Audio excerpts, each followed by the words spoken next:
énormément d'argent qui est perdu là-dedans. Mais les dégâts sanitaires, ça commence à être comptabilisé et on s'aperçoit que c'est énorme en termes de comptabilité. Les accidents de trajet, etc., on s'aperçoit que c'est un coût, donc c'est un coût. Mais le débat, il n'est même pas là. La question n'est pas d'équilibrer ce que coûterait la gratuité par les coûts de la non-gratuité. Pour moi, en tout cas, la question, c'est qu'on est une société qui crée la richesse. Et il est évident que la question de la répartition de la richesse créée est une question éminemment politique et que la gratuité, c'est une manière de rendre de la richesse à la population. La métropole grenobloise, on estime à peu près à 20 milliards d'euros par an la richesse créée. 0,2% de cette richesse créée suffirait à financer la gratuité des transports. Et on voit bien qu'il y a un choix qui est fait. La manière de prélever, après, c'est une décision politique. C'est des lois, c'est des règlements, c'est un certain nombre de choses qui sont faites là-dessus. Mais je voulais attirer votre attention sur un autre phénomène, ce qu'a dit Paul, sur le fait qu'on est dans des mécanismes qui créent de l'inégalité, de l'insécurité, etc. J'ai eu la chance cet été de rencontrer la représentante des syndicats londoniens à Londres, qui expliquait que la région la plus riche et de très loin de Grande-Bretagne, c'est le Grand Londres.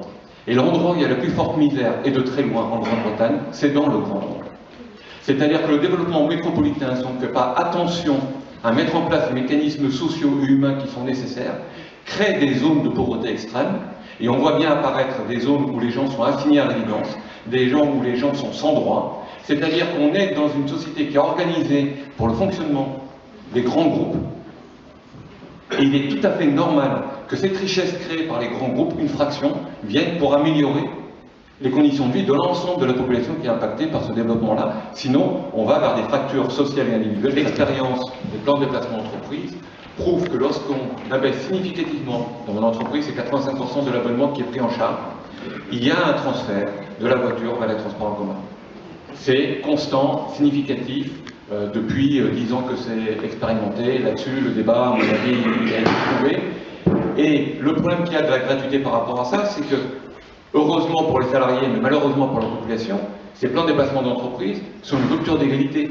Parce que ce sont souvent les grandes entreprises, donc les salariés qui ont les conditions les plus favorables, qui se retrouvent à pouvoir bénéficier de transports en commun à des tarifs les plus avantageux.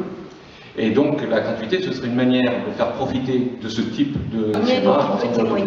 C'est vraiment un lieu où les familles se retrouvent et disent qu'elles sont heureuses dans les jardins.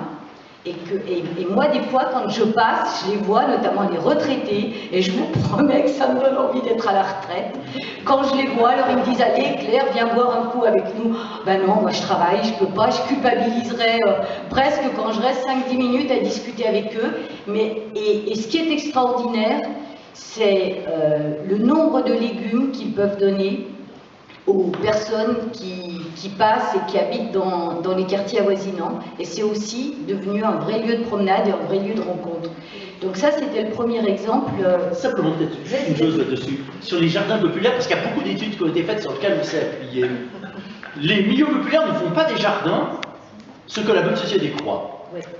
C'est-à-dire, effectivement, ils vont les investir tout autrement. Déjà, ils vont en faire un véritable lieu de vie, y compris une sorte de quasiment de maison de campagne. Et puis, vous savez, on dit sans arrêt qu'on va avoir besoin de relocaliser, de développer des idées coopératives, la gratuité, mais aussi de ralentir. C'est-à-dire que notre société, depuis 2 siècles, mène une course folle à l'accélération, et on arrive à cette dictature des temps rapides sur les temps longs, des temps courts sur les temps longs. Donc, il faut ralentir. On en a besoin. Et quand on regarde, effectivement, quels sont les loisirs de la bonne société, là encore, c'est une course-poursuite à des loisirs. Mais dans les milieux populaires, non. Dans les milieux populaires, effectivement, on aime bien prendre son temps. Voire on aime, ça c'est le point de vue des puissants, perdre son temps.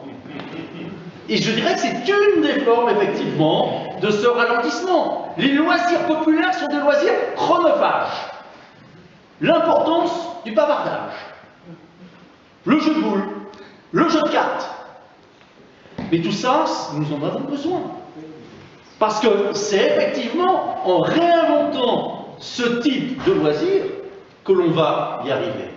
Je donne un dernier exemple parce qu'après je m'en voudrais si je ne le donne pas. Il y a des collectifs qui sont en train de se constituer dans plusieurs pays européens.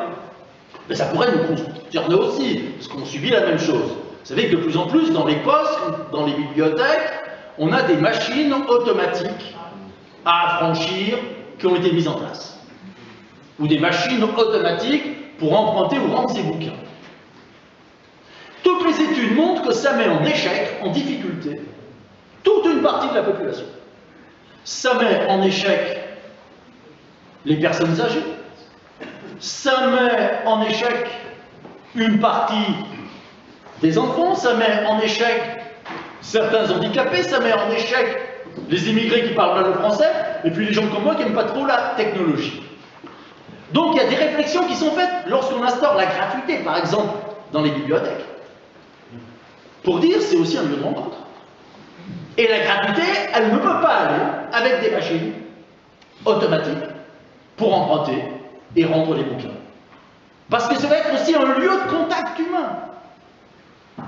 Et la réflexion est aussi menée dans une dizaine de pays aujourd'hui sur les méfaits de l'informatisation outrance des établissements scolaires. Sans même parler du bilan écologique déplorable, de l'informatisation et la wifisation. Ce dont ont besoin les enfants, notamment dans les quartiers dits sensibles, c'est avant tout de présence humaine. Et si l'on doit investir, rappelez-vous, il y a quelques mois, Hollande avait été interrogé lors d'une émission de télé par une mère famille qui disait c'est quand même pas normal, nous dans nos collèges ruraux, on manque de profs. Elle lui dit mais c'est pas grave, on va mettre des ordinateurs. Eh bien, s'il y a une urgence, c'est peut-être à mettre un deuxième adulte dans les classes. Et là, effectivement, oui, nous avons quelque chose d'important à apporter. Gratuité de l'école, mais repenser en même temps totalement le fonctionnement de l'école. Voilà, je me tais.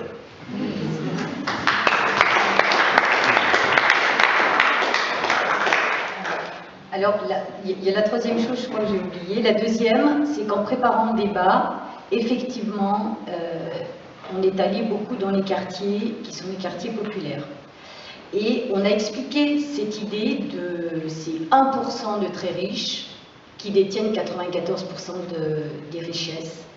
Et je peux vous assurer que tous les débats qu'on a eus quand on abordait ça, on avait les yeux qui brillaient parce qu'à un moment donné, de dire que nous tous, on était nombreux et qu'il fallait qu'à nouveau on se rassemble et qu'on réfléchisse tous ensemble pour voir comment, par la gratuité, on allait se réapproprier nos vies et nos vies au quotidien. Et ce qui était vraiment super, c'était le nombre de personnes qui nous disaient qu'ils n'avaient pas du tout envie de vivre comme les riches. Ça ne les intéressait pas. Et je trouve, et là je rejoins complètement ce que dit Paul, parce qu'avoir ce type de débat, c'est vraiment intéressant, parce que c'est vrai que les riches sont persuadés qu'on les envie, qu'on est envieux et qu'on veut vivre comme eux. Et bien c'est un petit peu cette idée-là qu'il faut démontrer. Et donc, comme on est encore un certain nombre, on n'a pas envie de se quitter et de décider tout seul, le collectif, des prochaines actions. Et donc, ce qu'on propose là, c'est qu'on voit ensemble comment on continue à mener le combat. Les propositions que vous avez, si vous souhaitez rejoindre le collectif, on vous invite fortement à le faire en laissant vos coordonnées, mais surtout vos adresses mail, laissez-les bien lisibles, parce que là, on a quand même quelques retours. Si vous souhaitez prendre du matériel, comment on peut continuer, parce que c'est pas une bataille qu'on mène comme ça en l'air, on a vraiment cette volonté de gagner cette bataille, c'est pour ça qu'on a organisé ce débat, c'est pour ça qu'on n'est pas resté que sur la gratuité des transports publics, mais qu'on a fait le choix d'inviter Paul, parce qu'on sait que Paul, moi c'est pas la première fois, c'est la troisième fois, la quatrième ce soir, où je participe à un débat avec lui, mais on sait que sur cette question-là, il peut nous aider à avancer les choses. Donc maintenant, alors, il y a une proposition que j'ai notée qui a été avancée, qui était celle de rencontrer les conducteurs.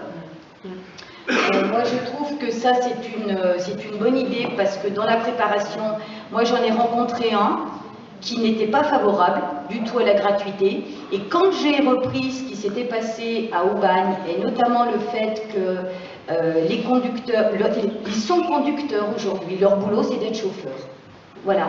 Et ce que me disait aussi, c'était Bernard qui me disait ça, c'est que non seulement ils n'avaient plus à fliquer, mais qu'en plus de ça, comme ils n'avaient plus d'argent dans les bus, pour eux c'était une vachement grande sécurité. Et qu'ensuite, comme ils n'avaient plus de monnaie à rendre, pour les conducteurs des bus, ils se faisaient engueuler quand ils n'avaient pas la monnaie. Et tout ça a fait que ça les a complètement déstressés pour conduire. Et ce conducteur que j'ai rencontré quand je lui ai dit ça, il m'a dit, bah alors là, du coup, vous enlevez toute mon appréhension. Donc je pense que cette proposition-là, Mariano, il faut qu'on l'envisage. Voilà. Pour continuer la bataille un petit peu sur Saint-Martin-d'Hères, le collectif, est-ce qu'il y a d'autres propositions qui viennent là, ou est-ce que je vous prends un petit peu à froid? Non, là vous êtes chauffé là, donc il doit y en avoir. Ah. Oui, sur les conducteurs, c'est une vraie question. Et je pense qu'il faut les aborder, non pas en termes de gens à convaincre, mais en termes de gens dont on a besoin de la parole. C'est-à-dire qu'ils ont un certain nombre de problèmes. Alors nous, par exemple, dans le collectif de notre réflexion, au départ, on disait, eh bien, les contrôleurs qui sont inutiles, entre guillemets, parce que plus que la gratuité, puisqu'il faudra développer, avoir plus de lignes, plus de rames, etc., on a besoin de plus de chauffeurs, c'est une voie de reconversion. Or, en fait, le métier de chauffeur, ce que nous, on a découvert en discutant avec les chauffeurs, c'est un métier qui est très usant. Et les contrôleurs sont souvent des chauffeurs qu'on reconvertit. Et donc, si on ne fait pas attention à ce que ça veut dire pour eux concrètement, leurs conditions de travail, on est à côté de la plaque. Par contre, en intégrant leur vie, la manière dont ils pensent le service public, les transports, etc., ça fait des arguments en plus pour la gratuité. Donc c'est plutôt des gens dont il faut chercher la parole et de les associer au débat. Voilà.